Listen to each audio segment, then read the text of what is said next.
En juillet 2013, à Perpignan, un légionnaire signale la disparition de sa femme et de sa fille. Monsieur Benitez arrive dans un état complètement chaotique, je dirais. Il a du mal à s'exprimer, il pleure, il est effondré. Les investigations ne permettent pas de localiser Marie-Josée Benitez et sa fille Alison. Les cartes bancaires des deux femmes qui ont disparu ne fonctionnent pas. Le téléphone, donc, ne fonctionne pas non plus. Personne ne reçoit de messages. Et ça, c'est inquiétant. Pourquoi Alison, qui rêvait d'être Miss Roussillon, serait-elle volontairement partie juste avant l'élection? Le concours de Miss, pour Alison, c'était juste l'affaire de sa vie de jeune fille, quoi. Depuis des semaines, elle préparait ça. Elle ne pensait qu'à ça. Alors que les recherches pour retrouver les deux femmes se poursuivent, Francisco Benitez se suicide. Il s'est pendu en se laissant tomber par une fenêtre et il a le visage masqué par un foulard. Pour beaucoup, ce suicide est un aveu de culpabilité. À partir du moment où il est suicidé, je me dis c'est lui. Aujourd'hui, les enquêteurs soupçonnent Francisco Benitez d'avoir tué sa femme et sa fille. Ils envisagent également sa responsabilité dans d'autres affaires.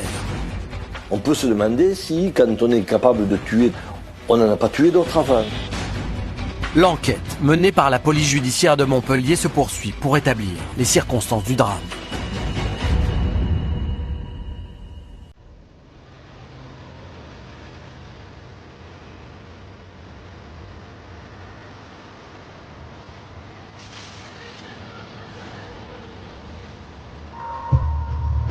Nous sommes dans les Pyrénées-Orientales, à Perpignan. En juillet 2013, cette ville a été le théâtre d'une affaire criminelle particulièrement retentissante. À l'origine de ce drame, il y a la disparition inexplicable d'Alison et de sa mère Marie-Josée. Une quinzaine de jours plus tard, le père de famille, Francisco Benitez, un légionnaire à la carrière exemplaire, se donne brutalement la mort alors que les recherches pour retrouver les deux femmes sont en cours. Les investigations menées par le SRPJ de Montpellier ont ensuite permis de réunir différents éléments incriminant le père de famille. Mais aujourd'hui encore, le suspect principal s'étant suicidé et les corps des victimes n'ayant jamais été retrouvés, de nombreuses questions restent sans réponse. Retour sur une affaire qui demeure à ce jour non élucidée.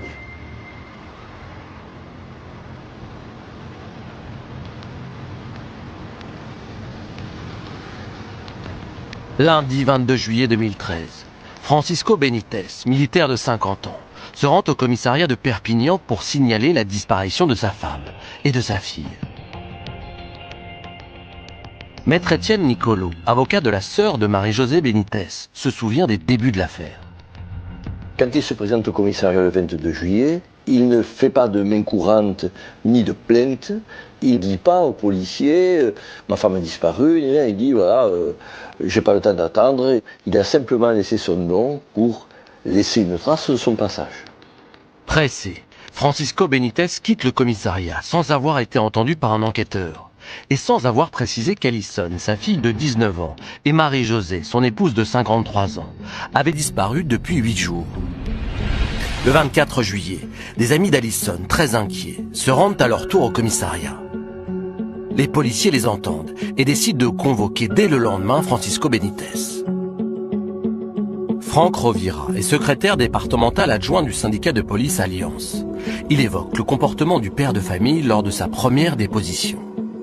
Il vient accompagné de sa belle-fille et il est pris en charge donc par les enquêteurs et il arrive dans un état complètement chaotique, je dirais. Il a du mal à s'exprimer, il pleure, il est effondré. Francisco Benitez déclare qu'il est sans nouvelles de sa femme et de sa fille depuis le 14 juillet. Il ajoute qu'elles ont quitté le domicile familial après une conversation houleuse. Laure Moissé, journaliste à l'Indépendant, a suivi cette double disparition dès ses débuts. Ils se sont disputés au départ pour une facture d'électricité. Elles se sont retirées toutes les deux pour se concerter. Elles ont pris les valises et elles sont parties. Lydia, la belle-fille de Francisco Benitez, montre alors aux enquêteurs un SMS qu'elle a reçu de sa mère le jour de sa disparition, à 17h17. Christian Goutorve, journaliste pour la Dépêche du Midi, a pu lire ce message. Marie-Josée explique dans ce texto qu'elle vient de prendre une décision difficile à prendre. Je pars pour Toulouse avec Alison. Je vous aime. Ce message est un succès. C'est qu'on ne voit pas pourquoi. Elle dit simplement « je suis partie », sans expliquer pourquoi et sans trop dire les conditions de son départ. Francisco Benitez précise aux policiers que sa femme s'est déjà absentée plusieurs jours sans donner de nouvelles. Apparemment, elle partait, elle revenait, mais effectivement, ce coup-ci, elle ne revient pas au domicile. Les policiers du commissariat de Perpignan demandent au père de famille de faire le récit détaillé du jour de la disparition. Le militaire raconte que ce dimanche 14 juillet, à 9 h du matin, il a conduit Alison à Canet-en-Roussillon.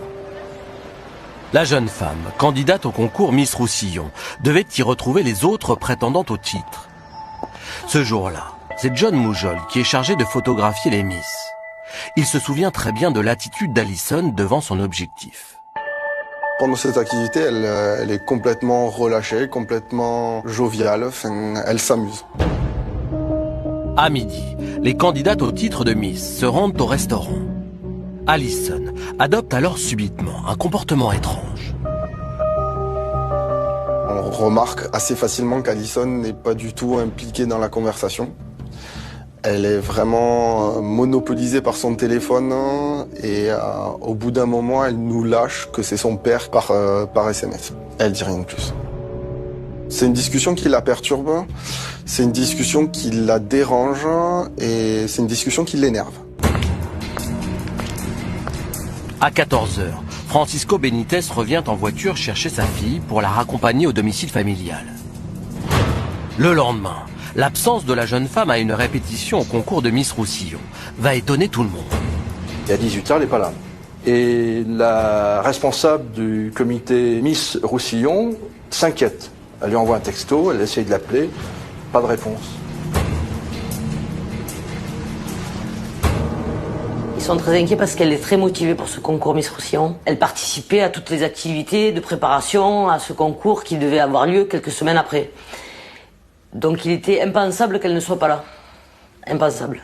Si elle n'avait pas voulu venir, elle nous l'aurait dit. C'était vraiment pas normal. Ne parvenant pas à joindre Alison sur son téléphone, John Moujol tente de la contacter via les réseaux sociaux. Moi, j'essaye de voir si elle se connecte, j'essaye de voir si elle répond. Je lui envoie un message d'ailleurs, mais je n'ai pas eu de réponse, mon message n'a pas été lu.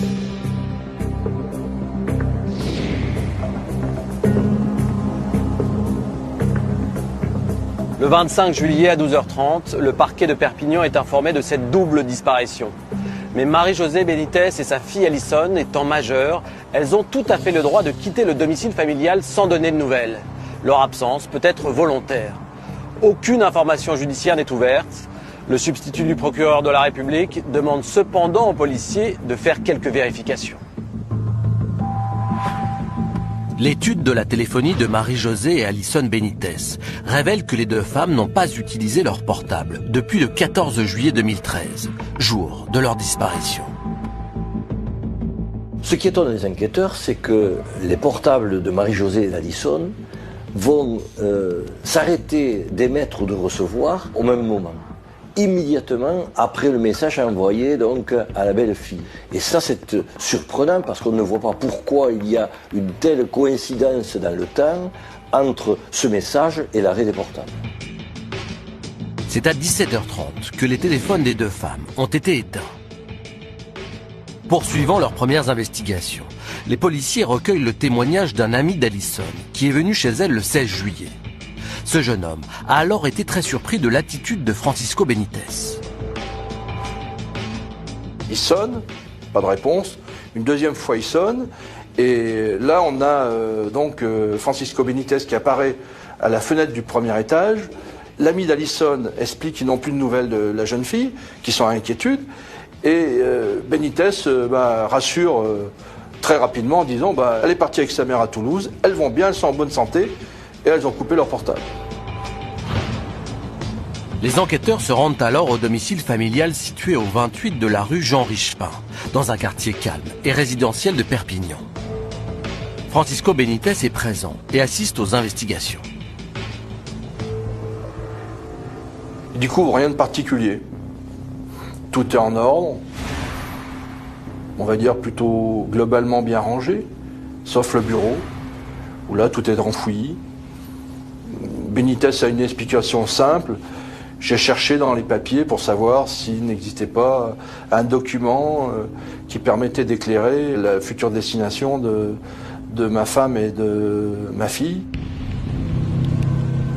Les policiers cherchent à recueillir des témoignages auprès du voisinage. La situation de l'immeuble de la rue Jean Richepin est très particulière en ce mois de juillet 2013.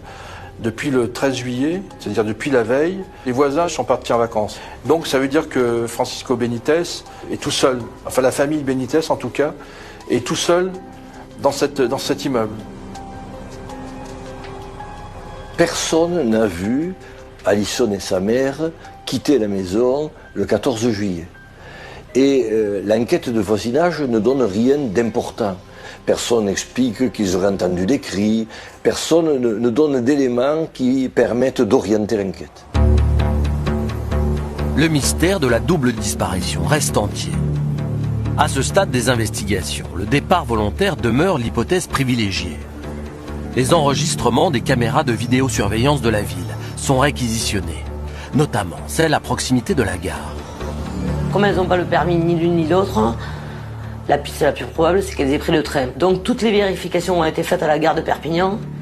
Et sur les caméras et par les témoignages, on sait qu'elles n'ont jamais pris le train de Perpignan pour partir à Toulouse.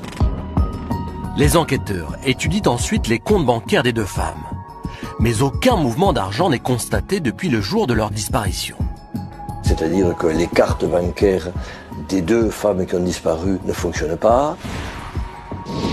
Le téléphone donc ne fonctionne pas non plus, personne ne reçoit de messages, et ça c'est inquiétant. C'est inquiétant parce que ça montre que non seulement elles ont disparu, mais qu'elles ne donnent plus signe de vie. L'inquiétude grandit. Et si les deux femmes avaient fait une mauvaise rencontre? Le 30 juillet, la police de Perpignan décide de lancer un appel à témoins dans la presse. Laure Moissé se souvient très bien de sa réaction lorsqu'elle reçoit ce double avis de recherche. 2 disparitions en même temps, 2 femmes, c'est curieux, surtout si elles ont décidé effectivement de disparaître de leur propre gré. Il est extrêmement difficile de disparaître déjà une personne seule, et alors à 2, elles sont facilement repérables. Les amis d'Alison se mobilisent et affichent des avis de recherche dans toute la ville. Curieusement, Francisco Benítez reste en retrait. Dans ce genre de disparition, en règle générale, on a quand même la famille qui vient nous voir, qui nous sollicite pour nous dire s'il vous plaît, passez un appel à témoins, aidez-nous à retrouver les membres de notre famille. Et on ne l'a pas vu, Francisco Benítez. Le journaliste Christian Goutorbe contacte alors le père de famille. Lorsque je l'avais eu au téléphone, je lui avais dit, Monsieur Benítez, vous savez, si vous souhaitez lancer un message à votre fille, à votre femme, au ravisseur, si ça existe, on peut relayer votre message. Et il m'avait dit, non, je suis trop désespéré. L'appel à témoins n'apporte aucun fait nouveau. Le 31 juillet, les médias nationaux s'emparent de cette double disparition. Et toutes les chaînes de télévision relaient l'information. C'est de cette manière qu'Edwige Barbet, la sœur de Marie-Josée, apprend la disparition. J'ai tremblé, vous savez, j'ai eu une crise d'angoisse. Après, je me suis dit, bon, peut-être qu'elle a rien, peut-être qu'elles n'ont pas disparu, peut-être qu'elle sait que moi j'habite dans le Lot-et-Garonne. J'attendais, hein. Peut-être qu'elle allait m'ouvrir la porte, toquer. Éric Barbet, le frère de Marie-Josée, découvre également devant sa télévision que sa sœur et sa nièce se sont volatilisées depuis 17 jours. On s'est dit, il y a un truc de bizarre. Donc j'ai appelé M. Benítez. Je lui ai demandé pour quelle raison il m'avait pas appelé. Il m'a dit qu'il ne voulait pas inquiéter la famille. Il avait une drôle de voix, hein, on sentait dans ses paroles qu'il n'était pas bien. Il était vraiment pas bien, il paniquait.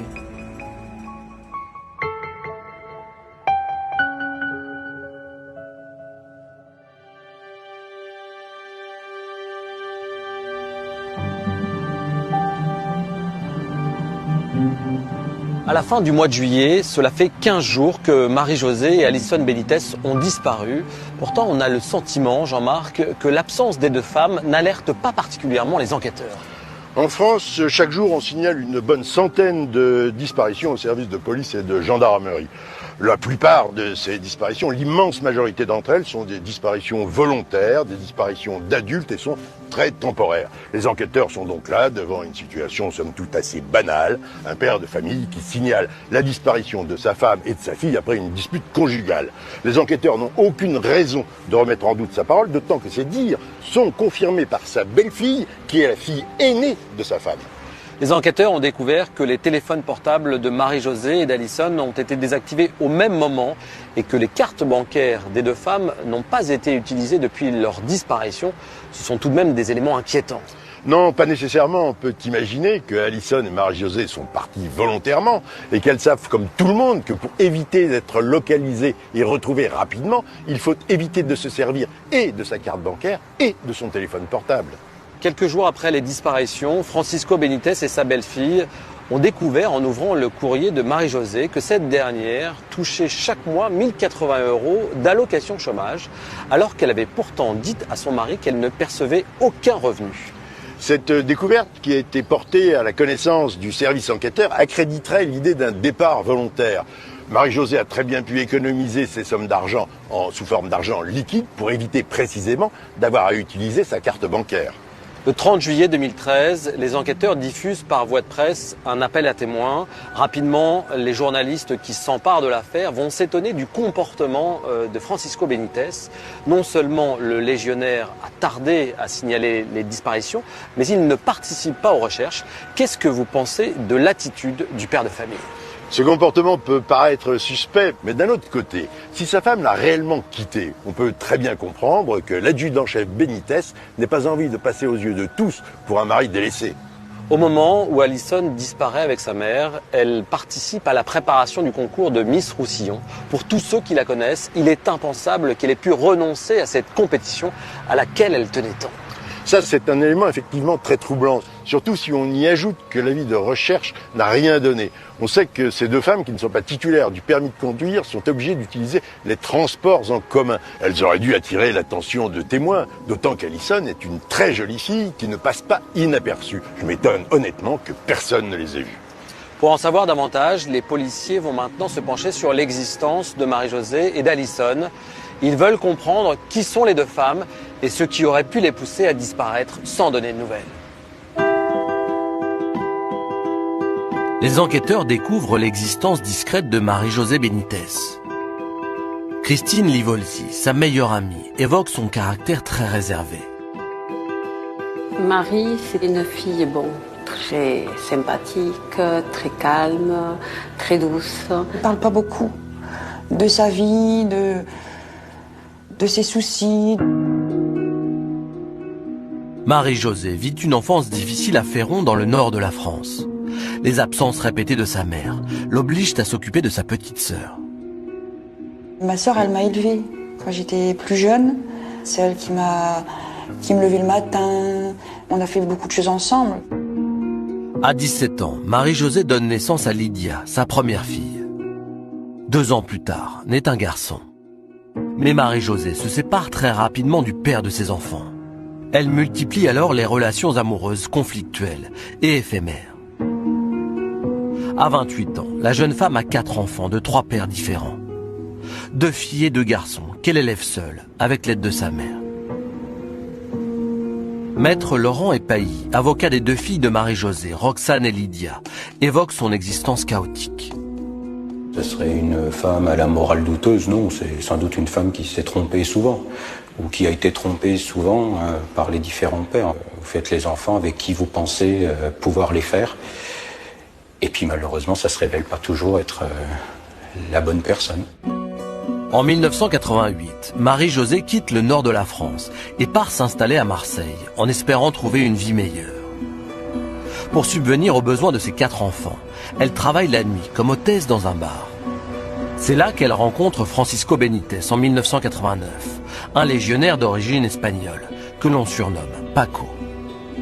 Il lui a payé des verres et ils ont discuté. Et puis après, elle s'attache à lui.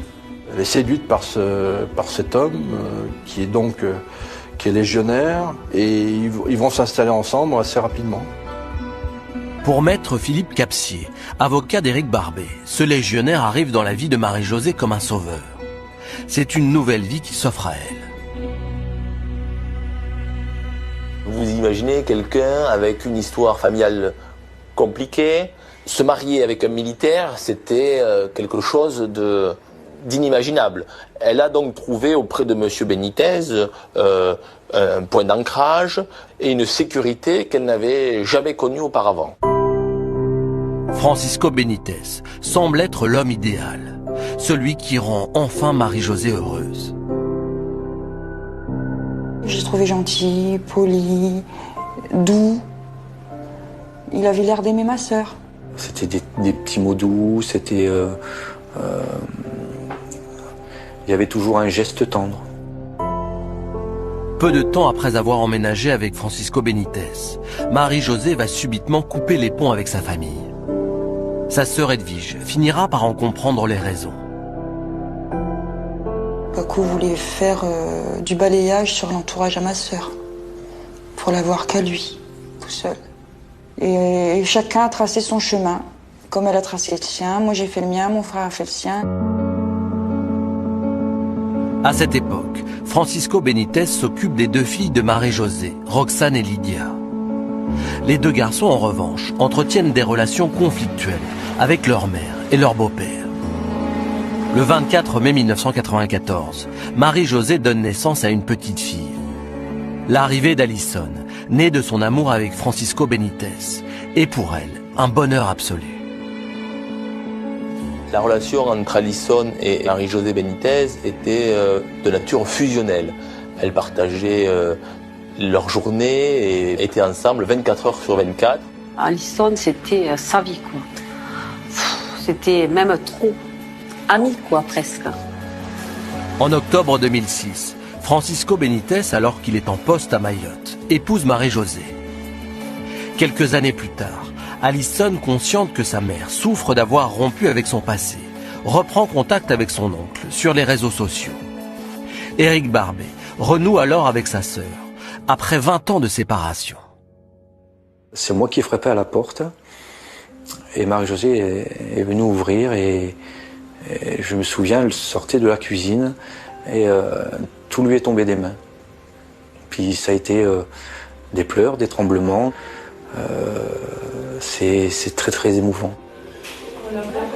Éric Barbet passe alors une semaine à Perpignan en leur compagnie. Il filme Alison sur son lit d'hôpital après une opération des dents de sagesse. Éric Barbet découvre alors le bonheur familial de sa sœur. Ils étaient très très unis. Il n'y avait aucune parole déplacée, aucun geste ou un mauvais regard. Non, on voyait très très bien que... On n'entendait que ça. Après avoir obtenu son CAP de coiffure, Alison est apprentie dans un salon.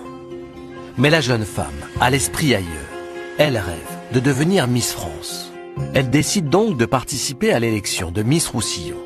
Le concours de Miss pour Alison, c'était juste l'affaire de sa vie de jeune fille, quoi. Depuis des semaines, elle préparait ça. Elle ne pensait qu'à ça. Et à telle enseigne qu'elle a quitté le salon de coiffure où elle était en stage d'apprentissage pour se préparer. Cette élection, à laquelle elle ne participera jamais, aura lieu le 11 août 2013. Marie-Josée et son mari étaient persuadés que leur fille serait couronnée. Ses parents étaient vraiment derrière elle. Pour eux, c'était déjà Miss France, quoi. C'était la favorite, c'était la plus jolie, c'était celle qui était censée gagner, quoi.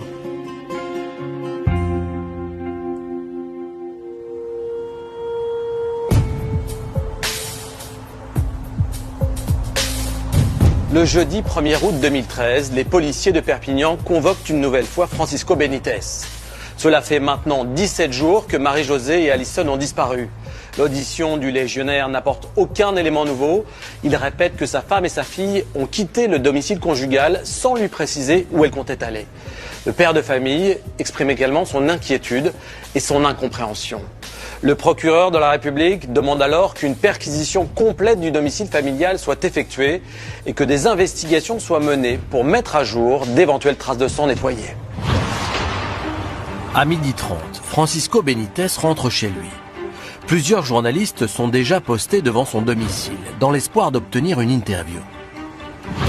Il rentre la voiture dans le garage. J'ai la chance de l'appeler au téléphone et qu'il décroche.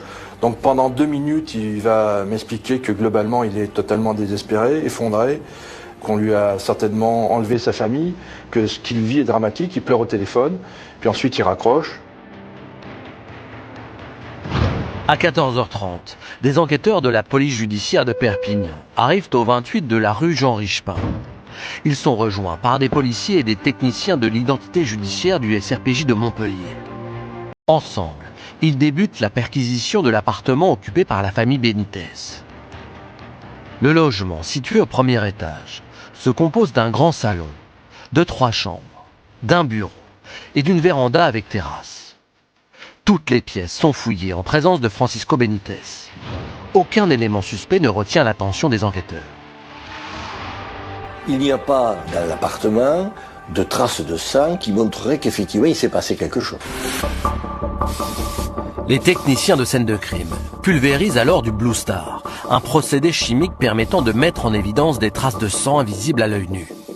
Puis ils plongent l'appartement dans l'obscurité. Plusieurs taches caractéristiques apparaissent alors. Les enquêteurs retrouvent des traces suspectes au pied du bar qui est situé dans l'appartement, au pied du lit dans la chambre de Francisco et Marie-Josée Benítez, dans la chambre d'Alison Benítez également, et dans un lavabo de la salle de bain. Mais pour les enquêteurs, ces petites taches ne prouvent rien. On ne trouve pas sur les lieux de traces révélées par le Blue Star qui montreraient qu'il s'agit d'une scène de crime. Les policiers descendent alors dans le garage pour poursuivre leurs investigations. À ce moment-là, Francisco Benítez perd son calme. Il était très nerveux, au point c'est qu'il y a un OPJ qui l'a rassuré en lui disant que c'était tout à fait normal et légal de le faire, c'était justement pour le disculper en fait. Le garage est en ordre. 2 mégots de cigarettes dans un cendrier sont découverts et mis sous scellé. Francisco Benítez informe les enquêteurs que sa femme est la seule fumeuse de la famille. Le Blue Star est à nouveau utilisé. Mais cette fois-ci, il réagit de manière bien plus significative. Les traces qu'ils trouvent, c'est pas des infimes gouttes de sang, c'est vraiment des traces de pieds nus en grande quantité. C'est des traces nettes. C'est pas des traces, c'est pas les traces comme une personne qui aurait glissé. On sait qu'il s'est passé quelque chose dans ce garage, on ne sait pas quoi encore. Les techniciens de l'identité judiciaire effectuent des prélèvements sur les traces révélées par le Blue Star. À l'extérieur de l'appartement, les journalistes s'interrogent. La perquisition s'éternise. 1 heure, 2 heures, 3 heures, bientôt 4 heures de perquisition. C'est long, 4 heures de perquisition. Et à partir de 18h, moi je dis avec d'autres confrères, on dit bah ça y est, il va être placé en garde à vue. C'est pas possible autrement. 4 heures de perquisition, c'est qu'ils ont trouvé quelque chose. Et puis finalement, non. Non. À l'issue de cette perquisition, Francisco Benítez ne sera pas placé en garde à vue. C'est lui qui a vu la dernière fois ma soeur et ma nièce, c'est lui qui a été chercher ma nièce au Canet. Pourquoi on ne l'a pas arrêté? Mais Paco, il a du bagou. Il a dû dire les mots qu'il fallait aux inspecteurs et puis ils l'ont pas arrêté. Il les a manipulés, c'est obligé. Francisco Benítez est très persuasif et on s'aperçoit que l'image qu'il arrive à donner laisse à penser qu'il est innocent. Les militaires, dans leur ensemble, quand même, bénéficient incontestablement d'une présomption, j'allais dire quand même, de respect, du sens de l'honneur, de la parole donnée. Lorsqu'un militaire va vous dire quelque chose, a priori c'est juste. À 19h, les enquêteurs quittent le domicile. Les policiers indiquent à Francisco Benitez qu'il sera réentendu le 5, c'est-à-dire 4 jours plus tard. Et ils lui disent qu'ils vont faire d'autres investigations. Ils ne lui disent pas sous forme de menace. Ils lui disent pour le tranquilliser, pour lui dire qu'il n'abandonne pas les recherches et qu'ils vont essayer d'élucider la disparition de sa femme et de sa fille.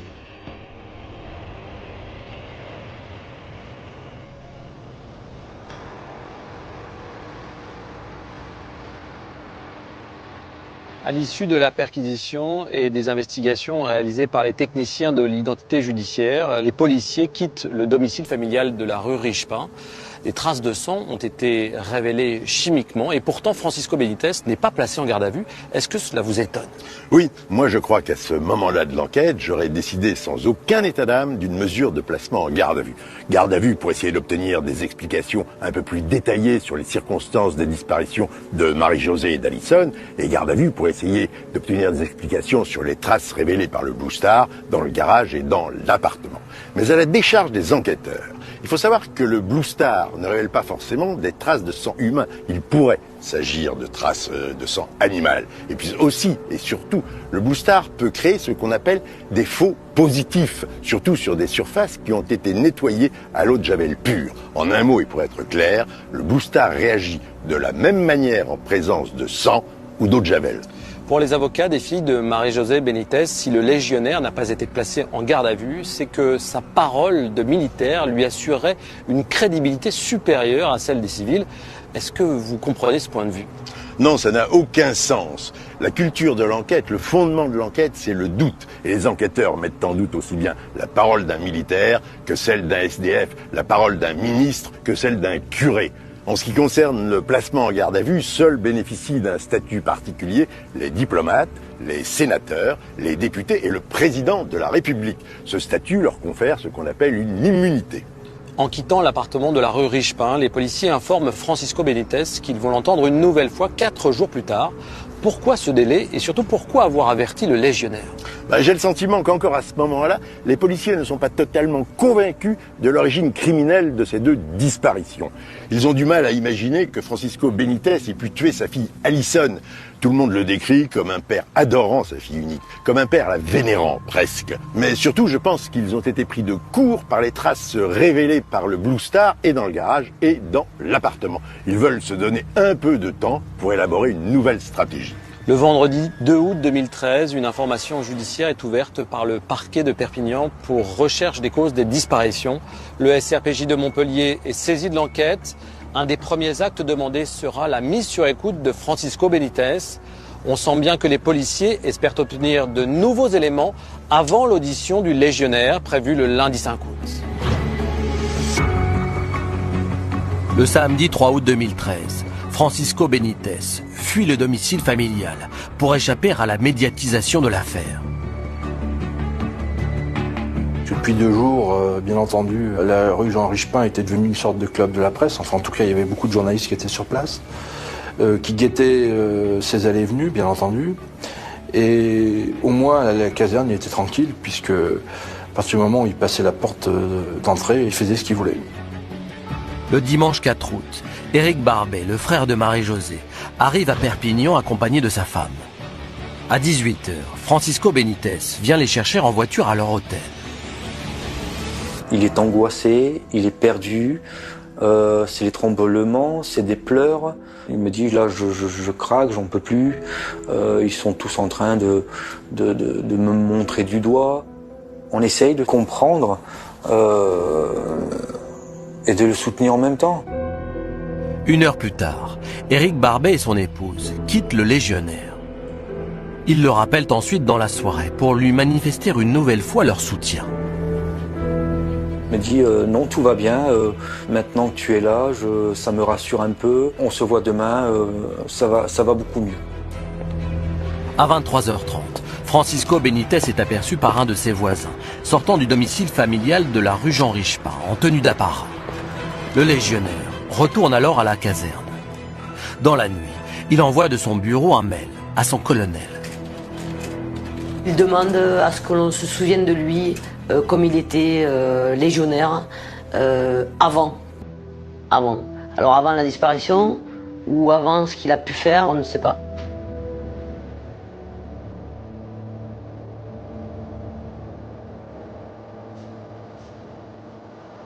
Le lundi 5 août 2013, à 7h20, le corps sans vie de Francisco Benítez est découvert par un de ses collègues, à la caserne militaire de Perpignan. Il s'est pendu en se laissant tomber par une fenêtre dans cette cour intérieure. Et il a le visage masqué par un foulard. Le psychiatre Paul Bensussan, expert près la Cour de cassation, nous décrypte ce passage à l'acte. Il y a ceux qui se pendent au petit matin en pyjama, et il y a ceux qui s'habillent pour la scène finale. Lui, il a choisi son costume de légionnaire.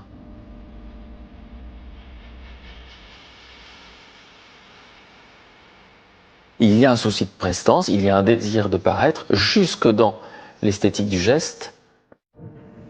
Edwige, la sœur de Marie-Josée, qui apprend le suicide de son beau-frère, est abasourdie.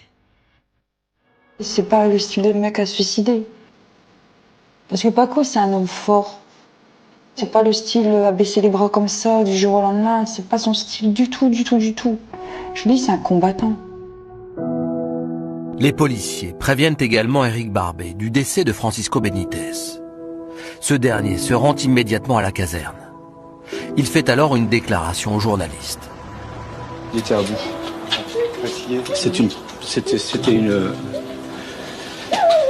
C'est une personne désemparée. Elle était à bout. Elle était au désespoir.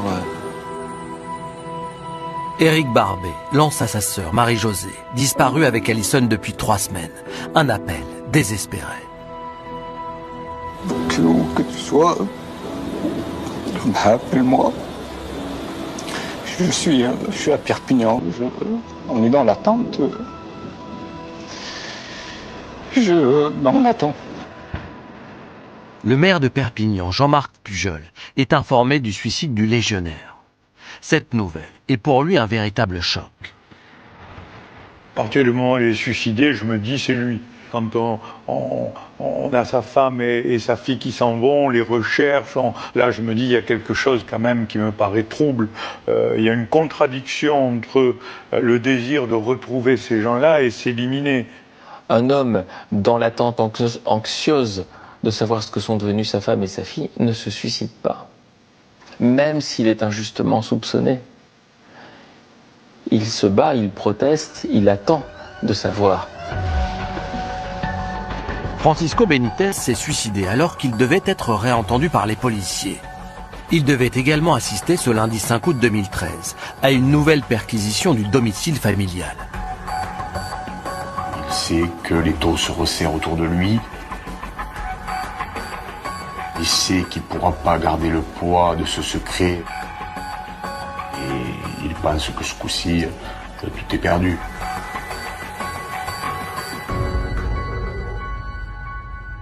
Là, il y a deux choses. Il y a le désir d'échapper à l'étau qui se resserre, mais également cette espèce de composante de défi qu'on retrouve chez les auteurs d'infanticide, qui consiste à dire vous ne retrouverez jamais, vous ne saurez jamais. Et la seule façon, la meilleure façon de lancer ce défi, c'est de se suicider. Parce que l'énigme reste entière.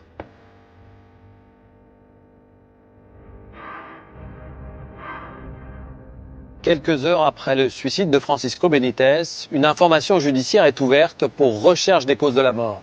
L'autopsie du corps est réalisée à Montpellier et le bureau du légionnaire est perquisitionné. Aucun élément permettant de remettre en cause la réalité du suicide n'est découvert. Avant de mettre fin à ses jours, le légionnaire a écrit une lettre dans laquelle il clame son innocence et demande à être incinéré. C'est alors que les enquêteurs découvrent que le militaire a également enregistré une vidéo la veille de sa mort. Bonjour à tout le monde, là, je suis le papa d'Alison. Pendant 3 semaines, nous suivons des choses très graves, des moments très durs à tenir. Le plus dur pour nous, ça a été des livres, des choses que les gens commentaient et disent sans savoir ce qui se passe dans la vie privée des gens. Là. Nous sommes une famille comme toute autre famille, avec des hauts et des bas. Les gens qui me connaissent vraiment, là, ils savent très bien que pour moi, Alison, c'est ma vie. Mais ça, il y a seulement que les gens qui me connaissent qui peuvent savoir ça. Aujourd'hui, je suis en incertitude de qu'on trouve ma fille. Parce que ça fait déjà 3 semaines qu'elle est partie. Et ma fille jamais aurait fait une chose comme ça. De ne pas donner des nouvelles ni des choses comme ça, c'est impossible. Je sais que c'est impossible. Pour ça, aujourd'hui, il y a beaucoup de choses qui nous passent dans la tête. Et on tient, mais c'est trop dur. Il y en a à la limite d'exploser. Nous, on ne fait pas cette vidéo pour choquer les gens, juste pour dire aux gens qu'on est une famille normale, qu'on a un père, qu'on a des mères, qu'on a des enfants. Et ce n'est pas une histoire de légionnaire ou pas légionnaire. Non, c'est une histoire de cœur. C'est une famille, c'est tout. Les enquêteurs apprennent que cette vidéo a été filmée dans le bureau de Francisco Benítez, à la caserne militaire. C'est Lydia, la fille aînée de Marie-Josée, qui tenait la caméra.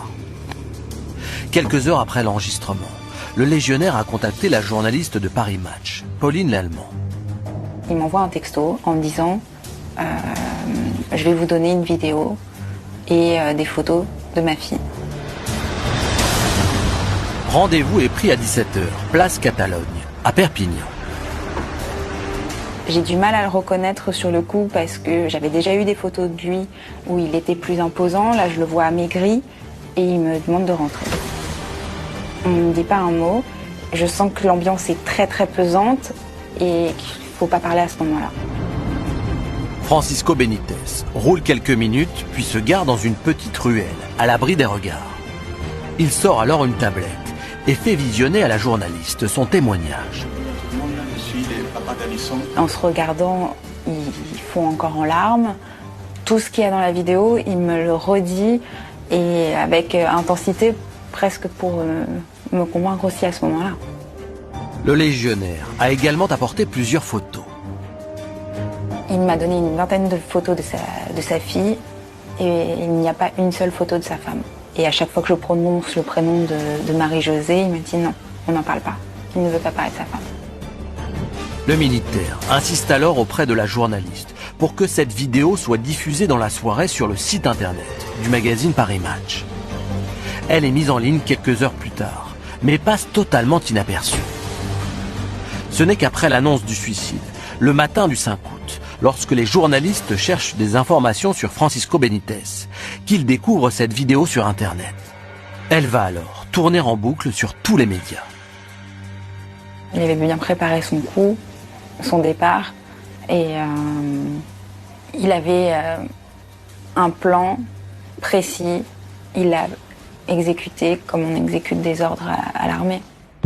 Bonjour à tout le monde, là, je suis le papa d'Alison. Avant tout, je tiens à remercier tous ses amis.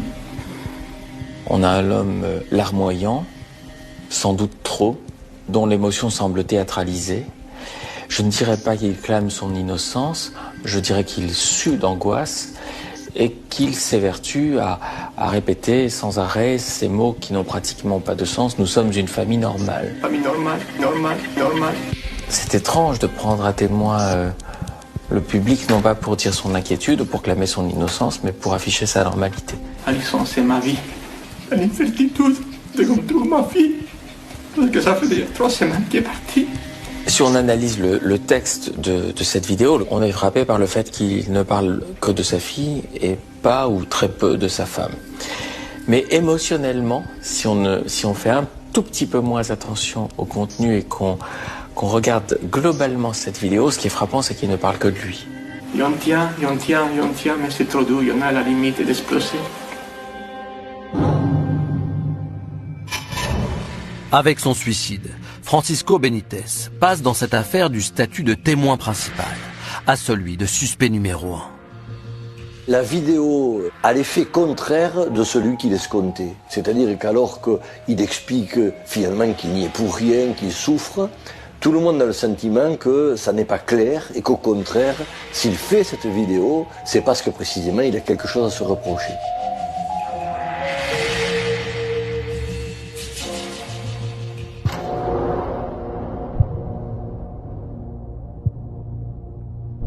Le suicide de Francisco Benítez est un véritable coup de théâtre dans cette affaire. On a appris par la suite qu'il avait, au cours du week-end, évoqué au téléphone avec certains de ses proches sa volonté de mettre fin à ses jours. On sait pourtant qu'il était sur écoute. Comment se fait-il qu'il ait pu passer à l'acte? Pourquoi les policiers ne sont pas intervenus? Eh bien Arnaud, ça ne se passe pas comme au cinéma où un enquêteur, le casque vissé sur les oreilles, écoute en permanence les conversations téléphoniques. En réalité, la plupart du temps, elles sont enregistrées sur un disque dur et elles sont écoutées, décryptées et retranscrites le lendemain ou le surlendemain du jour où elles ont eu lieu. En clair, les enquêteurs du SRPJ de Montpellier ont découvert les conversations téléphoniques dans lesquelles Francisco Benítez annonçait son intention de se suicider que quelques heures après sa mort. Ce que l'on découvre aussi, c'est que Francisco Benítez n'était pas sous surveillance physique. Autrement dit, il n'a pas été suivi par des policiers pendant ce week-end. Non, aucun dispositif de filature et de surveillance n'a été mis en place pendant ce week-end. A posteriori, bien sûr, on peut dire que c'est regrettable. On peut imaginer que les enquêteurs auraient eu la saine curiosité de surveiller ses faits et gestes avant sa convocation du lundi. Mais si ça n'a pas été fait, c'est à mon avis pour une double raison. D'une part, c'est très lourd d'organiser une filature sur quelqu'un. Il faut du monde. Pour suivre efficacement un individu, une personne, 24 heures sur 24, pendant environ 48 heures, il faut au minimum à la louche une dizaine d'enquêteurs. D'autre part, on est le premier week-end du mois d'août, c'est un week-end de chassé-croisé. Les enquêteurs qui ont pris cette affaire depuis le début au mois de juillet vont partir en vacances. Ceux qui reviennent de vacances et qui vont les remplacer ne sont pas au courant de cette affaire. Alors vous dites que c'est regrettable, mais à cause de cette absence de surveillance, les policiers vont perdre le témoin essentiel de leur enquête. Effectivement, depuis le début de cette affaire, tout repose sur les seules déclarations de Francisco Benítez. C'est plus qu'un témoin essentiel, c'est l'unique source d'information des enquêteurs. Mais franchement, ce suicide n'était pas prévisible. C'est exceptionnel qu'un suspect se suicide quelques heures avant d'être entendu. Est-ce que pour vous, ce suicide est un aveu de culpabilité ? Un psychiatre, un journaliste, tout le grand public peut interpréter cet acte de cette façon et c'est bien sûr tentant de le faire. Mais dans une démarche d'enquêteur qui ne peut reposer que sur des faits matériels, vérifiables et recoupables, interpréter un suicide de manière aussi catégorique n'aurait aucun sens. L'annonce du suicide du légionnaire a fait la une de la presse. L'information est passée dans tous les médias locaux et nationaux. Et Alison et sa mère ne se sont pas manifestés, ce qui est pour les policiers un élément très préoccupant. Oui, jusque-là, les recherches étaient menées dans l'espoir de les retrouver vivantes. Mais à partir de maintenant, les enquêteurs vont s'orienter définitivement vers la piste criminelle. Quelques heures après la découverte du suicide de Francisco Benítez, le procureur adjoint de la République de Perpignan a répondu aux questions des journalistes. Déplorant la perte d'un témoin capital, il a déclaré que le légionnaire était parti en emportant avec lui ses secrets. Les policiers vont alors tout faire pour découvrir qui était vraiment Francisco Benítez.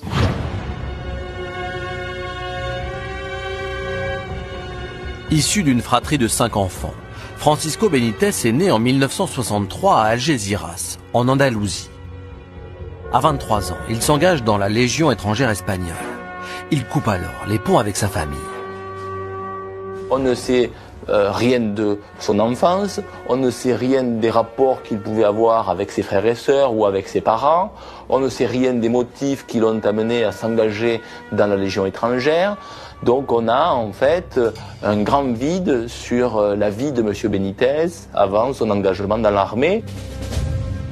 Francisco Benítez a toujours été très discret sur son passé en Espagne. Il coupait assez vite sur notamment ses origines espagnoles et son histoire espagnole pour rester sur le présent et son action dans la ville de Perpignan. J'ai toujours eu l'impression qu'il ne voulait pas qu'on aille trop loin sur ces sujets. Les enquêteurs se penchent alors sur le parcours professionnel du militaire. En 1987, quelques mois après s'être engagé en Espagne, Francisco Benítez rejoint la Légion étrangère française à Castelnaudary. Très vite, il se distingue par ses performances. Il gravit les échelons et sillonne alors le monde, envoyé en mission sur différentes zones de conflit. L'ancien légionnaire Alix Kent a été son instructeur. Il a suivi sa carrière. Une carrière exemplaire. Il a eu titre de reconnaissance de la nation, il a eu la défense nationale en argent, il a eu la médaille de l'ONU au Kosovo, Il en a quand même pas mal, il a même plus que moi. Mon élève a plus de médailles que moi. Les témoignages de ses collègues dressent également le portrait d'un légionnaire aux états de service irréprochables. Incontestablement bien noté, considéré comme charismatique, auquel les hommes obéissent sans difficulté et en qui ils ont confiance, ce qui sont des critères extrêmement prisés du point de vue de la Légion étrangère. Pour avoir fréquenté quelques-uns de ses amis à l'époque, on voyait très bien qu'il était respecté et il était reconnu. Marie-Josée et Alison le suivent au gré de ses affectations. En 2000, la famille s'installe à Nîmes, puis à Mayotte 5 ans plus tard, et enfin à Perpignan en 2010. Alors adjudant-chef, Francisco Benítez est en charge du recrutement dans la région. Il dirige le PIL, poste d'information de la Légion étrangère, à la caserne Joffre, un poste important. Et il n'a pas de chef au-dessus. C'est lui son propre chef. Parmi ses attributions, Francisco Benítez doit représenter la Légion lors des cérémonies et festivités de la ville de Perpignan. C'est un homme qui a, comme on pourrait dire facilement, pignon sur rue, qui présente bien. Il est parfait dans son rôle, il est toujours présent, il est toujours tiré à 4 épingles. Des chemises repassées d'une manière parfaite, toujours très soignées. Dans le cadre de ses fonctions, ça a attiré l'attention. C'est un homme qui avait une apparence parfaite, qui tranchait bien sûr avec la réalité du personnage. Les policiers recueillent rapidement des témoignages qui écornent son image de légionnaire exemplaire. Au-delà donc de son vernis militaire, il est présenté de manière aussi ambiguë. Certains avaient tendance à le critiquer ouvertement sur notamment sa façon de servir. Il est présenté comme quelqu'un de calculateur, de cruel, quelqu'un qui avait plutôt tendance à abuser de son pouvoir.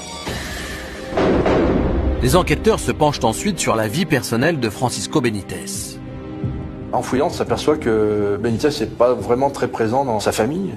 Il dort très peu à la maison. La plupart du temps, il dort à la caserne.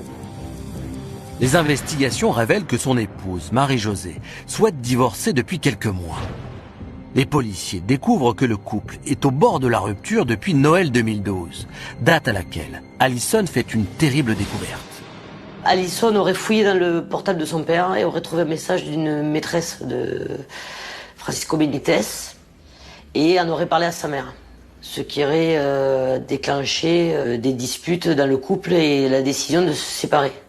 On sait que Alison a été perturbée par évidemment cette découverte et que effectivement elle a cherché à en savoir un peu plus. Les mois précédant sa disparition, Alison observe les faits et gestes de son père, espionnant ses publications sur les réseaux sociaux et fouillant régulièrement son téléphone. Et à un moment donné, elle va même carrément le suivre. Elle va demander à un de ses amis de l'emmener en voiture. Elle a une perruque qui se cache. Elle le suit jusqu'à la caserne pour savoir exactement ce qui se passe, ce qu'il fait, de façon à comprendre un peu qui il voit. Parce qu'elle est persuadée que son père a des relations avec une maîtresse et peut-être même plusieurs. Elle n'a pas forcément tort. Les recherches des enquêteurs confirment les doutes d'Alison. Les investigations révèlent que le légionnaire multipliait les conquêtes amoureuses.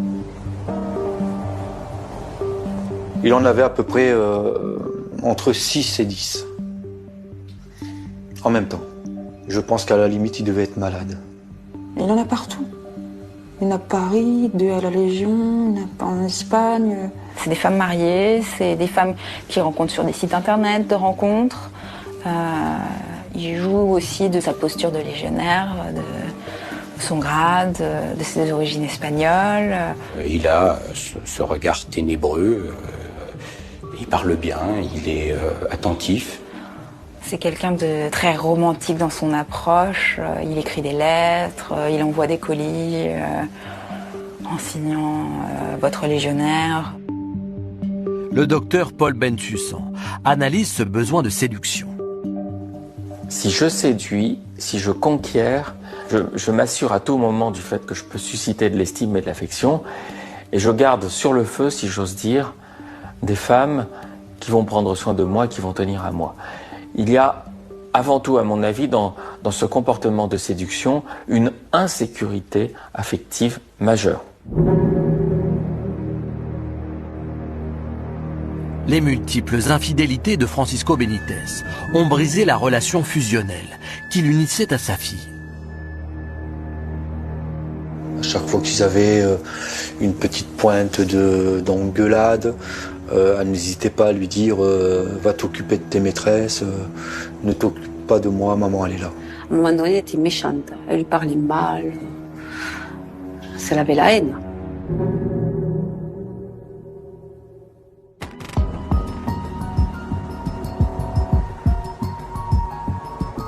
L'enquête a révélé que Marie-Josée Benítez savait que son mari la trompait depuis des années. Aucune procédure de divorce n'était encore engagée, mais le couple avait décidé de se séparer au mois de septembre.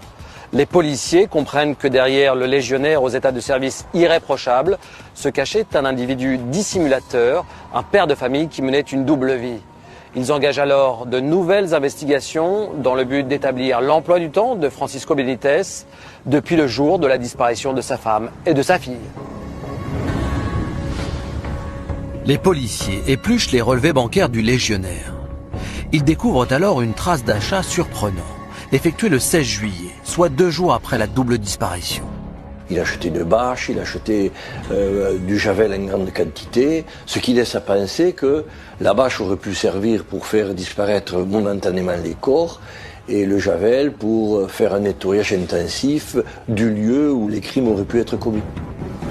Une voisine témoigne avoir vu Francisco Benítez laver la terrasse de l'appartement familial. Activité tout à fait inhabituelle. M. Benítez ne faisait pas de ménage, ne faisait pas de lessive, il ne participait à rien à la maison. C'est Marie-Josée qui s'occupait de tout. Les policiers analysent également le contenu de l'ordinateur du militaire. Ils retrouvent dans son historique de recherche sur Internet la preuve que le légionnaire s'est renseigné sur le crime parfait et sur les bâches renforcées. Les enquêteurs vont alors entendre les collègues de Francisco Benítez. Un militaire déclare l'avoir croisé le 15 juillet à la caserne, portant un drap ensanglanté. Il est en train de les laver dans la machine à laver, donc un de ses camarades s'étonne et lui explique globalement qu'il a eu un problème avec le congélateur et qu'il avait du gibier à l'intérieur et qu'il a fallu éponger le sang avec ce drap. Un autre légionnaire affirme avoir aidé Francisco Benítez à transporter son congélateur du domicile de la rue Jean Richepin à la caserne. Il précise que c'était entre le 16 et le 19 juillet. Le congélateur est fermé par une corde et visiblement Francisco Benítez est très attaché au fait qu'on n'ouvre pas ce congélateur. Des témoignages confirment qu'il a été vu au sein de la caserne en train de nettoyer un congélateur. Les policiers cherchent à reconstituer l'emploi du temps du légionnaire, les jours précédant son suicide. Ils apprennent que Francisco Benítez a été aperçu à plusieurs reprises dans une station balnéaire située à 30 km de Perpignan. Il est tous les après-midi dans un club de plage de Port-le-Cat. C'est une sorte de dolce vita de Francisco Benítez. Donc il ne recherche pas ni sa fille ni sa femme, mais il se fait bronzer. Plusieurs personnes témoignent de sa présence sur une plage privée, en compagnie d'une jeune femme blonde. On les décrit dans des postures, ils s'embrassent beaucoup. Ils passent du bon temps, visiblement, et ils sont très amoureux. Les jours qui suivent le suicide du légionnaire, les policiers perquisitionnent à plusieurs reprises le domicile familial. Là, on passe au peigne fin véritablement l'appartement, on retourne tout, et on finit par retrouver les 2 passeports d'Alison et de Marie-Josée, signe évident que la mère et la fille ne sont pas parties. Les investigations au Blue Star pour révéler des taches de sang reprennent là où elle s'était arrêtée le 1er août. Et elles se révèlent alors positives, de manière très significative. Ils ont retrouvé d'énormes taches. Mais alors, quand je vous dis des énormes taches, c'est pas une goutte, c'est vraiment beaucoup. On a l'impression d'être dans une discothèque. Voilà, vous allumez que des ultraviolets de partout, vous mettez tout dans le noir, mais vous voyez que ça.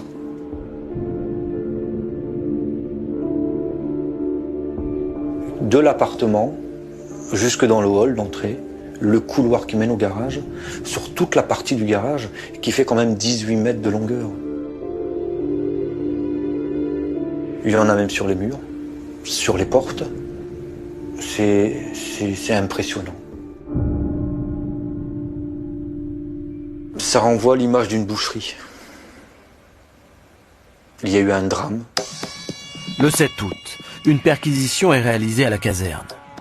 Des traces de sang sont découvertes dans le congélateur du légionnaire et dans une des machines à laver de cette caserne. Le 30 août, les résultats des analyses de l'ensemble des prélèvements effectués sont communiqués aux enquêteurs. L'ADN, finalement, a parlé à plusieurs reprises. D'abord, dans le conduit d'évacuation du congélateur, on retrouve l'ADN dégradé, mais l'ADN d'Alison. On le retrouve encore dans le lave-linge de la caserne. Et enfin, on retrouve l'ADN de Marie-Josée, cette fois-ci, très nettement, dans des traces de sang relevées dans le garage de la rue Jean Richepin. Alison Benitez a séjourné dans le congélateur. Là, il n'y a plus aucun doute sur le décès, malheureusement, fort probable, de Marie-Josée et d'Alison Benitez. À l'annonce de cette terrible nouvelle, Eric et Edwige Barbet sont anéantis. J'ai espéré les revoir quand même. Hein. J'ai jamais espéré qu'on retrouve des traces de sang de ma nièce. Dès l'instant on a su ça, là on s'est dit oui, voilà, il s'est vraiment passé quelque chose. On ne les reverra pas.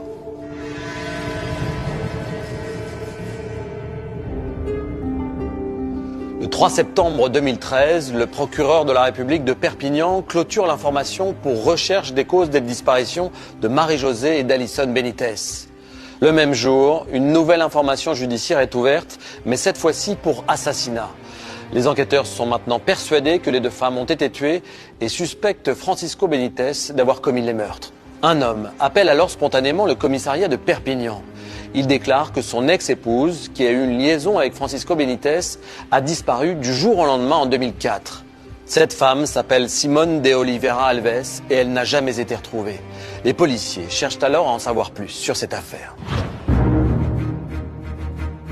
Simone de Oliveira Alves a rencontré Francisco Benitez en 2000. Cette jeune Brésilienne, alors âgée de 24 ans, était hôtesse dans un bar de nuit, proche de la caserne de Nîmes, où travaillait à l'époque le légionnaire. Vivant seule avec ses 4 enfants, sa rencontre avec le militaire a été pour elle un grand bonheur. Il voit très souvent Simone, il dort chez elle. Il arrive même qu'il emmène Alison, qui est toute petite, jouer avec les enfants de Simone. Francisco Benitez fait croire à sa jeune maîtresse qu'il est séparé de sa femme. Marie-Josée, de son côté, ne soupçonne pas l'infidélité de son compagnon. Mais en novembre 2004, tout bascule. Ma sœur, elle a téléphoné à Paco et c'est Simone qui a répondu au téléphone. Et ma sœur, elle a demandé à Simone, mais vous êtes qui? Et Simone a dit à ma sœur, je suis sa femme. Et ma sœur, elle a dit, non, non, c'est moi sa femme, c'est pas vous. Et là, du coup, la double vie, bien entendu, s'effondre. Le scénario de la double vie s'effondre. La jeune Brésilienne décide de mettre un terme à sa relation avec le légionnaire. Maître Frédéric Ortega est l'avocat de la famille de Simone de Oliveira Alves. Elle laisse ses enfants pour le week-end, eu égard au fait qu'elle doit avoir une explication approfondie avec Benitez. en indiquant à son frère qu'elle va rompre avec lui parce qu'elle ne veut plus entendre parler de lui. Mais le lundi 29 novembre 2004, Simone ne revient pas chercher ses 4 enfants. Plus personne ne la verra après son dernier week-end avec Francisco Benítez. Le frère de Simone signale alors dans un commissariat de Nîmes la disparition de sa sœur. Quelques mois plus tard, Francisco Benítez est entendu par les enquêteurs. De manière très curieuse, Benítez sera simplement auditionné dans les locaux de la Légion, c'est-à-dire il ne fera jamais 1 heure de garde à vue, et on va lui dire, bon ben alors, qu'est-ce que vous savez sur Simone ? Oui, bah écoutez, c'était ma compagne, mais elle a disparu. J'ai reçu un texto, un SMS d'elle en disant qu'elle ne voulait plus rien avoir à faire avec moi. Et je lui ai répondu que c'était très bien, puisque moi également, je n'entendais plus avoir à faire quoi que ce soit avec elle. En apprenant l'existence de ce SMS envoyé par Simone, les enquêteurs de la police judiciaire de Montpellier, en charge des disparitions de Marie-Josée et Alison Benítez, s'interrogent sur les similitudes troublantes entre les 2 affaires. Elle envoie un texto en disant voilà, je rentre, je prends mes affaires, je pars. C'est le même scénario qu'il a essayé de refaire certainement avec Marie-Josée, mais bon, il y avait Alison. L'enquête sur la disparition de Simone de Oliveira Alves, clôturée en 2007, a été réouverte le 8 août 2013. Et Francisco Benítez fait aujourd'hui figure de suspect. C'est quelqu'un qui n'aimait pas qu'on lui résiste. Et Simone avait appris ce qu'elle ne devait pas apprendre. Il y a fort à parier que ça lui est souverainement déplu et qu'il se soit débarrassé d'elle. Est-il possible que Francisco Benítez soit impliqué dans d'autres affaires? On peut se demander si, quand on est capable de tuer 3 femmes, on n'en a pas tué d'autres avant. Je ne serais pas surpris de pouvoir encore voir des choses arriver là où il a été muté, là où il a été en conflit. Moi, je me demande s'il n'aurait pas eu quelque chose en Espagne. Du temps qu'il a fait la Légion en Espagne, je me demande s'il n'aurait pas fait quelque chose à une Espagnole aussi. Et c'est pour ça qu'il est venu en France pour faire la Légion, pour se cacher de la Légion étrangère d'Espagne, je sais pas. Pour Alix Equient, il est impensable que la Légion étrangère ait volontairement dissimulé le passé criminel d'une recrue. On accepte certains délinquants, oui, je vous avoue. De toute façon, c'est pas un secret. Quelqu'un qui a volé les chéquiers de sa mère ou il a volé l'autoradio, on l'accepte, oui. Mais des criminels, à ma connaissance, impossible. Le taux de recrutement parmi les candidats présentés, c'est 17% seulement. 1,7 légionnaire sur 10 qui les recrutait. On a le choix. On n'a pas besoin de prendre des gens qui peuvent nous porter préjudice après.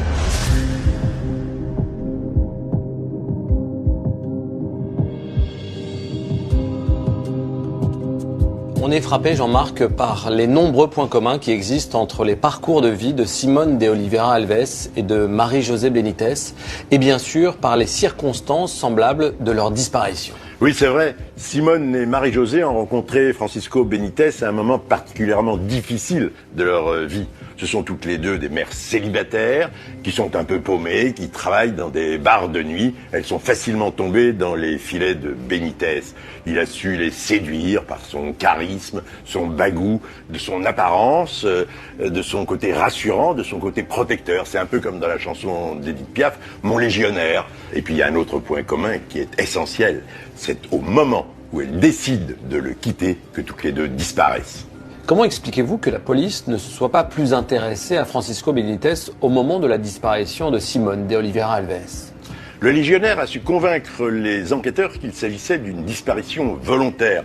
On l'a vu, il sait être très persuasif. Et puis je vous rappelle que très peu de temps après les faits, il a été muté à Mayotte, ce qui lui a permis de sortir du champ de vision des enquêteurs. Aujourd'hui, Francisco Benítez est fortement suspecté d'avoir tué Simone, Marie-Josée et Alison. Certaines personnes pensent que le légionnaire aurait pu commettre d'autres crimes. Est-ce que vous croyez qu'on est face à un tueur en série ?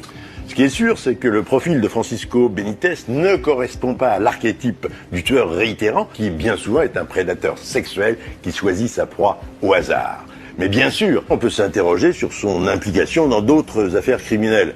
Ce qu'ont fait les enquêteurs en ressortant des dossiers de meurtres de femmes non élucidés commis dans la région. Mais ça n'a rien donné. On ne sait pratiquement rien du passé de Francisco Benítez en Espagne et on ignore les raisons pour lesquelles il s'est engagé dans la Légion étrangère, ce qui fait dire à sa belle-sœur qu'il serait devenu militaire pour fuir son pays d'origine et échapper à d'éventuelles poursuites judiciaires. Est-ce que cela vous semble crédible ? Il y a beaucoup de fantasmes autour de la Légion étrangère, mais que les choses soient claires. Il ne s'agit pas d'un repère de bandits qui permettrait aux criminels d'échapper aux poursuites. Comme toute nouvelle recrue, Francisco Benítez a fait l'objet d'une enquête au moment de son engagement et son casier judiciaire était parfaitement vierge. Ce qui ne signifie bien sûr pas qu'il n'avait pas déjà commis un homicide sans que la police espagnole ait pu le suspecter.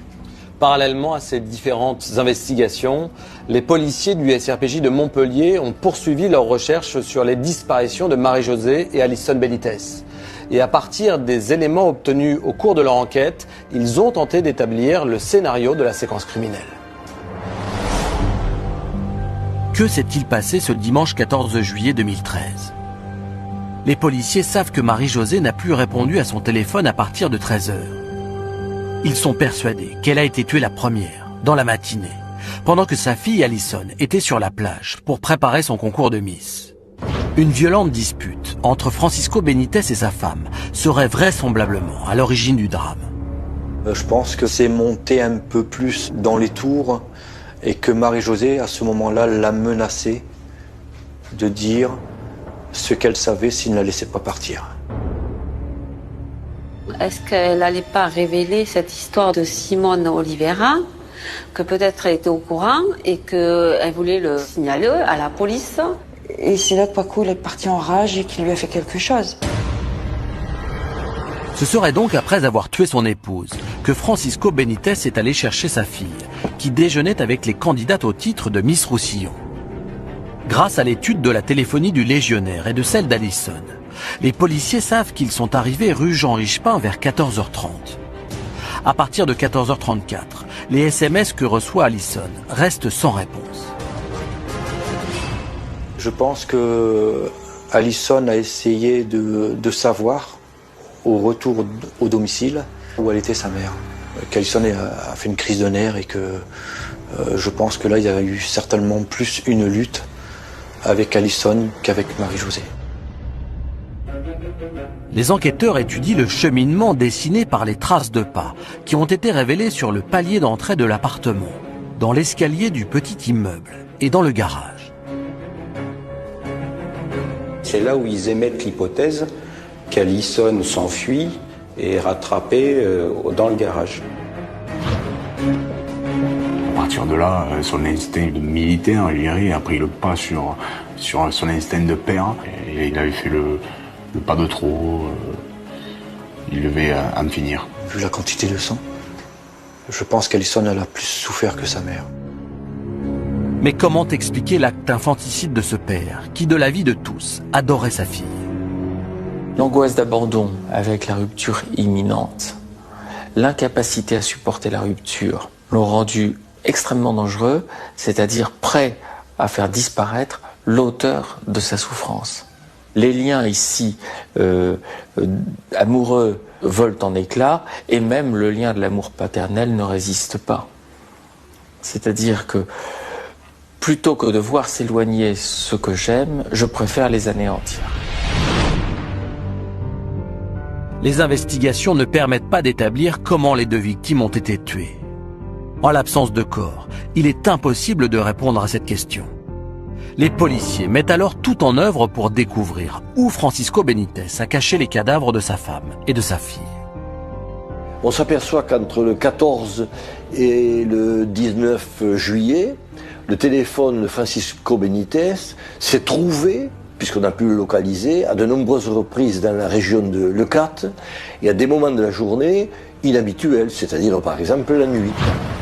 Le téléphone portable du légionnaire est localisé dans le secteur de la Pinède, entourant la station d'épuration de Port-le-Cat. C'est plutôt quand même à la base une zone où on se promène en famille ou entre amis et le jour. Voilà. Donc ça paraît assez... Déjà, suspect qu'il puisse s'y rendre la nuit, et encore plus suspect qu'il puisse s'y rendre après la disparition de son épouse et de sa fille. Le 10 septembre 2013, des recherches minutieuses débutent. Ils ont commencé par ratisser toute la zone, toute la pinède qui est autour de la station d'épuration, avec des équipes spécialisées, cynophiles spécialisées. Ça n'a rien donné. Ensuite, ils ont demandé le renfort de 60 CRS qui sont venus, et pareil, ça n'a rien donné. L'étang entourant la pinède est sondé par des plongeurs. Les recherches sont alors étendues au terrain militaire des environs de Perpignan. Sur ces terrains, seule l'armée est habilitée à mener les investigations. Ces recherches n'ont pas donné de résultats, mais on ne sait pas quels moyens réels ont été mis en œuvre, quels terrains particuliers ont été exploités. Ça nous laisse un peu sur notre faim. Après plus d'un mois de recherches intenses, les corps de Marie-Josée et d'Alison restent introuvables. On peut imaginer que cet homme, qui avait quand même une profession qui parle d'elle-même, qui était légionnaire, a pu faire disparaître les corps dans des conditions telles qu'on ne les retrouve pas. Quand on est dans l'armée, en règle générale, c'est pour se battre. Donc on apprend à se battre, on apprend à tuer les gens, on apprend peut-être aussi à faire en sorte qu'on ne retrouve pas les restes. Moi, je ne vois aucun rapport avec ce qui s'est passé dans ces missions et pouvoir tuer sa femme, sa fille. Sa femme encore, vous savez, on arrive à dire, elle m'a trompé, elle va me quitter. Mais sa fille, qu'elle a aimé tant.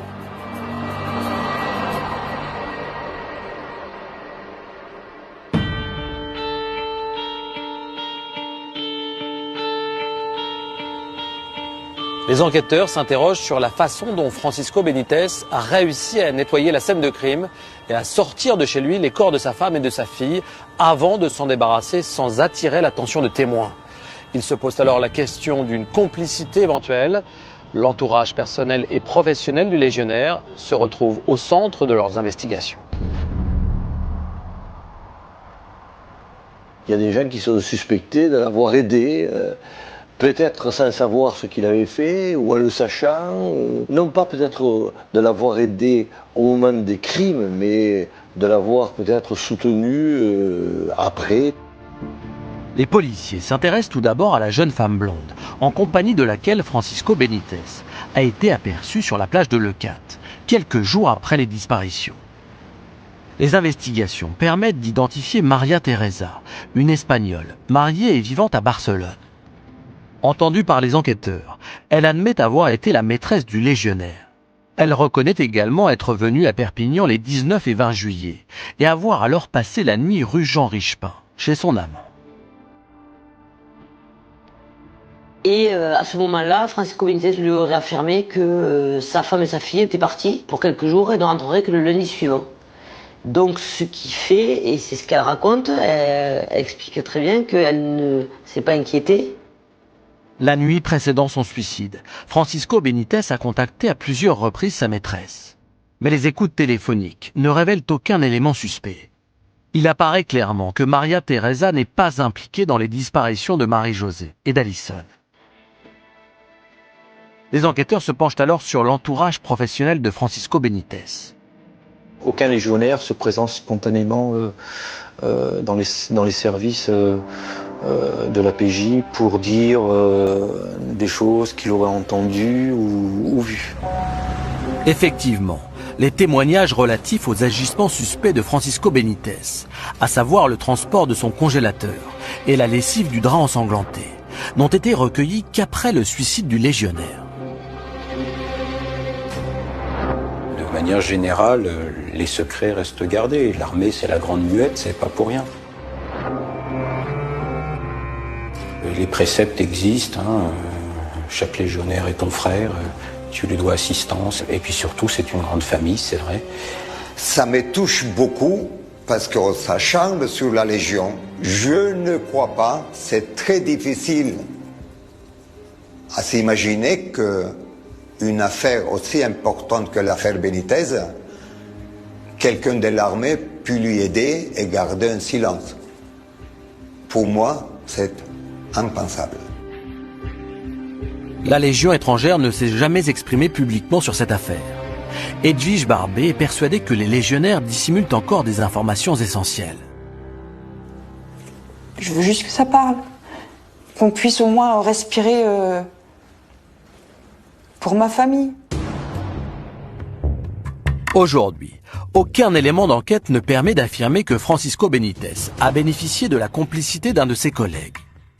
Mais les policiers se demandent toujours si leur suspect n'a pas été aidé pour nettoyer la scène de crime et pour faire disparaître les corps. Ils s'interrogent notamment sur le rôle de Lydia, la fille aînée de Marie-Josée. Le climat était un peu tendu entre la mère et la fille, visiblement. C'était pas nouveau. Lydia entretenait une meilleure relation avec Francisco Benítez qu'avec sa mère. Comment se fait-il que Lydia n'ait pas réagi au SMS de sa mère, annonçant son départ avec Alison?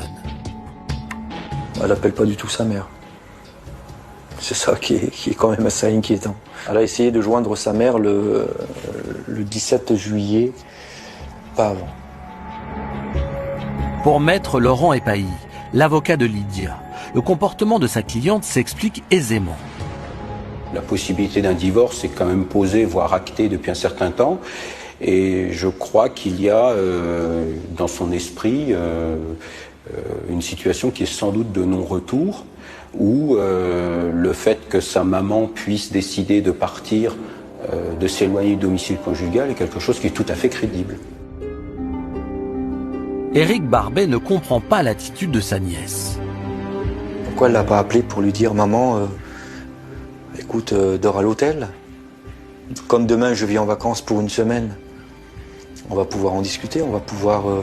ça va peut-être apaiser les choses. » L'enquête a montré que quelques jours après les disparitions de sa mère et de sa sœur, Lydia est venue à Perpignan soutenir Francisco Benítez.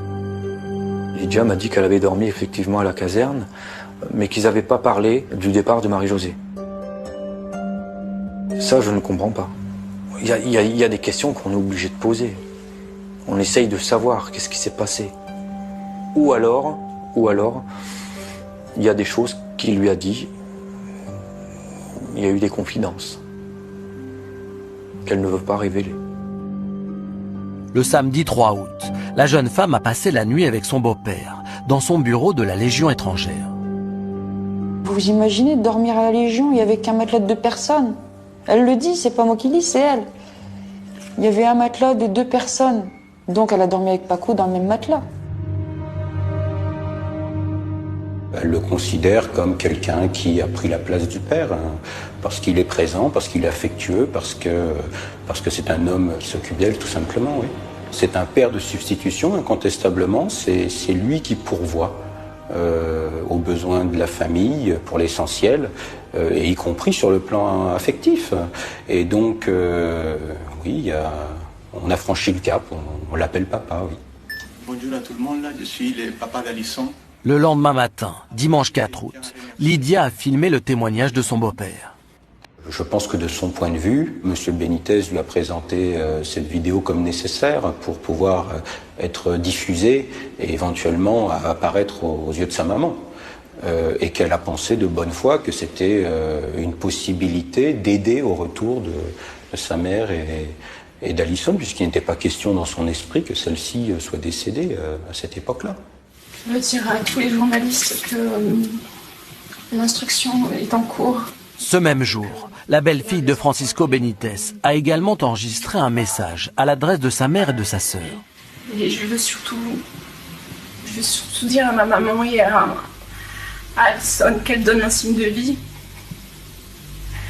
Qu'aucun reproche ne leur sera fait, qu'on fera tout pour les aider à revenir discrètement.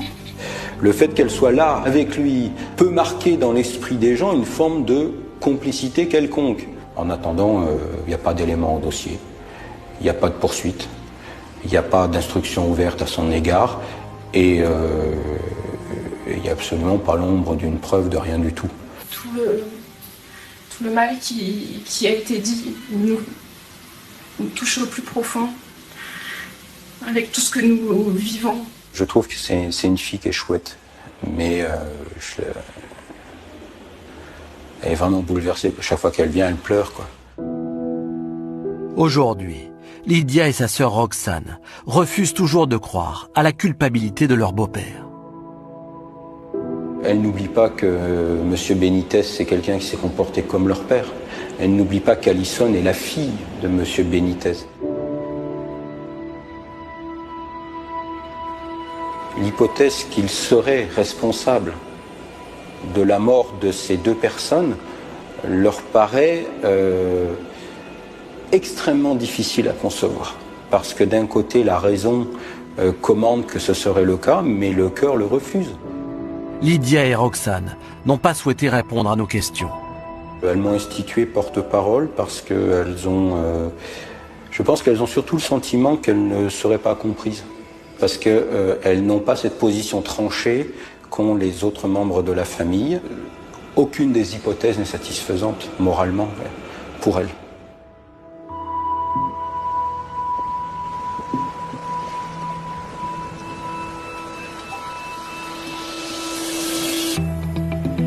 L'enquête a montré que dans les jours qui ont suivi les disparitions de sa femme et de sa fille, Francisco Benitez est venu ici, sur cette plage, pour entretenir son bronzage, qu'il est allé dîner avec des amis tranquillement et qu'il a surtout invité sa maîtresse à passer une nuit dans l'appartement familial où il a très certainement commis les meurtres.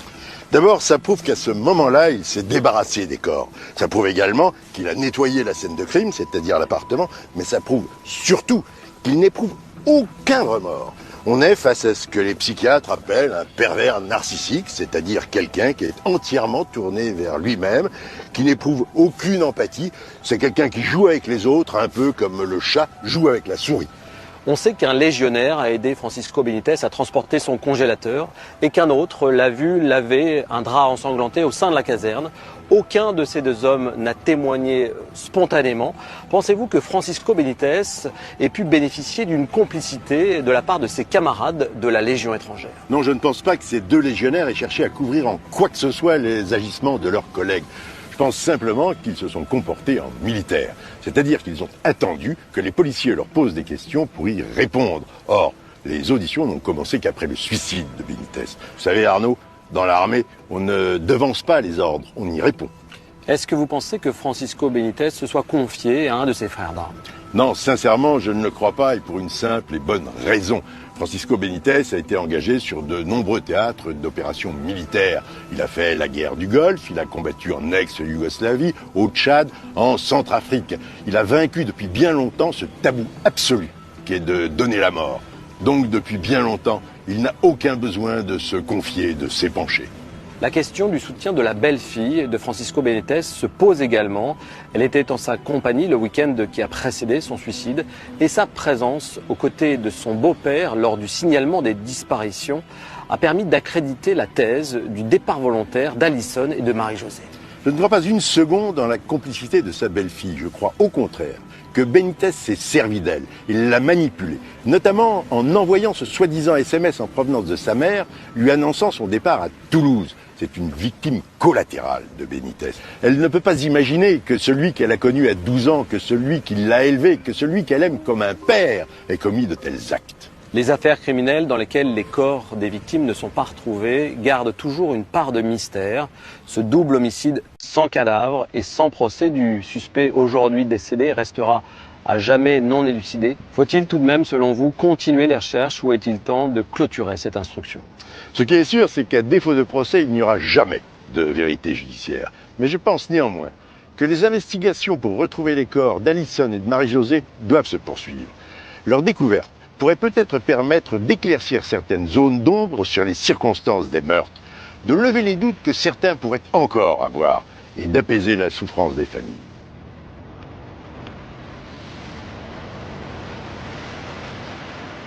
Le frère et la sœur de Marie-Josée Benitez sont aujourd'hui brisés par le drame qui a touché leur famille. Je suis obligée d'avancer parce que j'ai pas le choix. Mais je suis pas bien avec ça. Je suis vraiment pas bien. Je ne fais plus rien, mis à part cela. C'est de lire, d'écouter, de téléphoner, d'aller sur place. On vit qu'avec ça. Dans l'attente que le téléphone sonne, qu'on vous dise Monsieur Barbet, on les a retrouvés. Leur sœur et leur nièce ont disparu. Mais en l'absence de corps, ils ne peuvent commencer à faire leur deuil. Elles sont pas loin.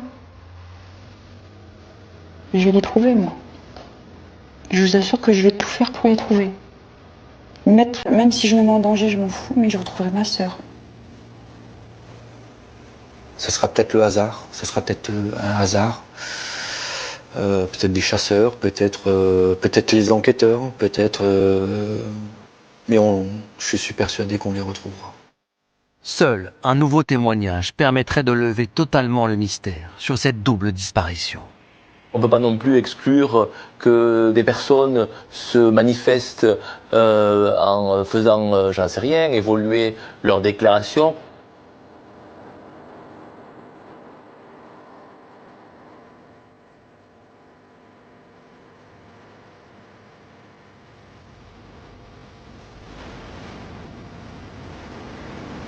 Marie-Josée Benitez avait 53 ans. Elle s'apprêtait à reprendre sa vie en main en quittant l'homme dont elle avait été follement amoureuse avant de réaliser combien ses infidélités et ses mensonges l'avaient fait souffrir. Les enquêteurs sont aujourd'hui persuadés que son mari, Francisco Benitez, a préféré la tuer plutôt que de lui rendre sa liberté. Alison avait 19 ans. Élevée comme une princesse par ses deux parents, la jeune femme rêvait d'être Miss France. Son père, qui espérait pourtant son couronnement, a également choisi de mettre fin à tous ses rêves. Toutes les deux ont disparu à jamais, mais leurs souvenirs continuent d'animer le désir de leurs proches de connaître un jour toute la vérité sur les circonstances du drame. Bonsoir.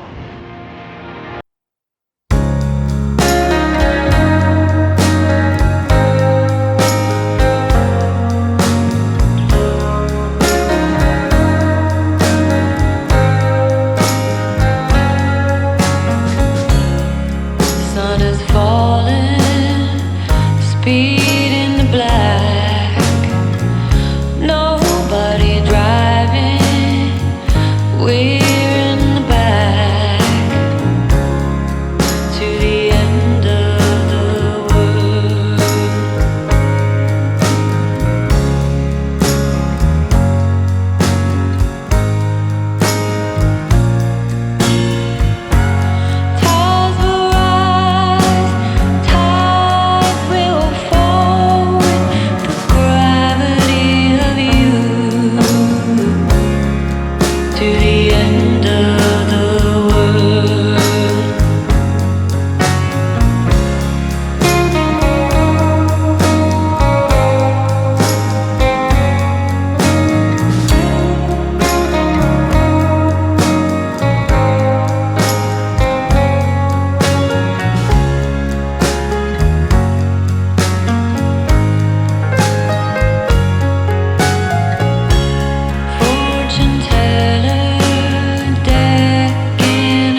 falling, speed in the black. Nobody driving, we're in the back to the end of the world.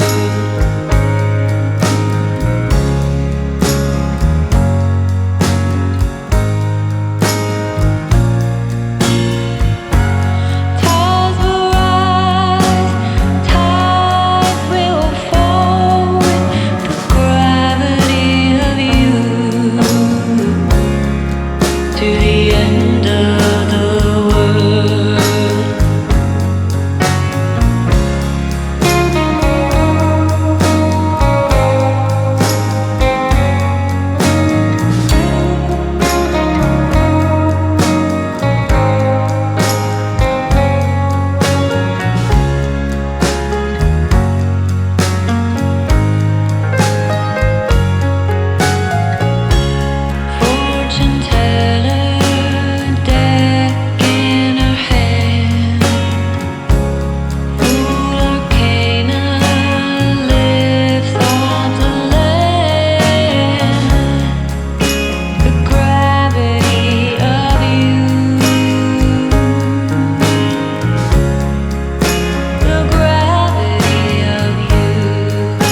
see